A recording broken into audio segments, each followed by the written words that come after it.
video ay maaga nga kaming umalis dito sa bahay at ang bilis nga dumating ng nag-booking kami ng Grab na sasakyan papuntang airport dahil pauwi nga kami ng probinsya at ayan, nagbiyahe na nga kami papuntang airport dahil wala namang masyadong biyahe at traffic kasi linggo today at maaga nga kami nakarating dito sa airport pero 12 pa talaga ang flight namin pero okay lang yun, at least maaga kaysa magahol kami.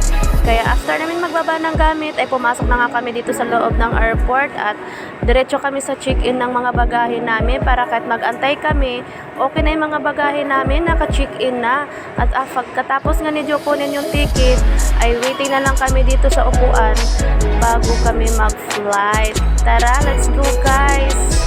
Waiting pala kami ng flight pa Cebu dahil may stopover kami ng pa Cebu bago mag-Butuan. Kaya tara, let's go!